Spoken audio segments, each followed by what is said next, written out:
Welcome to the Rustic Garden. Today I want to talk to you about using determinate type tomatoes in the garden. Determinate tomatoes grow to a predetermined height, to a set height.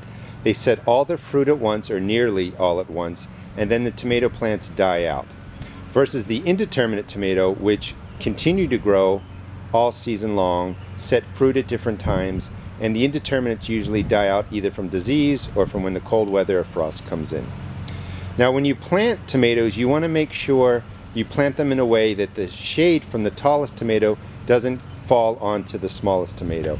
And on the right side of my bed I have 4 determinate tomatoes, and on the right side is where most of my afternoon sun comes. So these shadows are going to fall to the left of this video mostly during the high sun time periods. Here I have a silvery fir. That tomato grows to about 2.5, maybe 3 feet tall. Over there is an Oregon Spring that grows about 3 feet tall. These determinate varieties are Marglobe, and that is an early wonder, and they grow 3.5 feet, maybe a little bit taller. But these are my determinate tomatoes. The smaller ones are out here to the right of the garden. They won't cast shadows onto these tomatoes.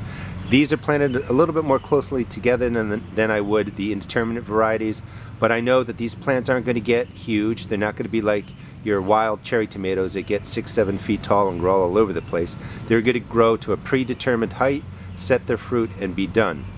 While they're growing, I have an Aunt Ruby's German Green and an Abe Lincoln tomato over there. These are indeterminate tomatoes. They will grow along with these determinates, but the determinate tomatoes will be pulled out somewhere in the beginning of July probably, while these guys get big, and you can see that I've spaced them out a little bit more. But these will be the 2 tomatoes that remain in my garden through August. They'll grow 5-6 feet tall. They'll keep producing fruit. The determinate tomatoes will be removed, and I will plant something else in there. Hope you enjoyed the video. Please check out my blog at www.therusticgarden.blogspot.com, and I also have nearly 150 YouTube garden videos. Thanks.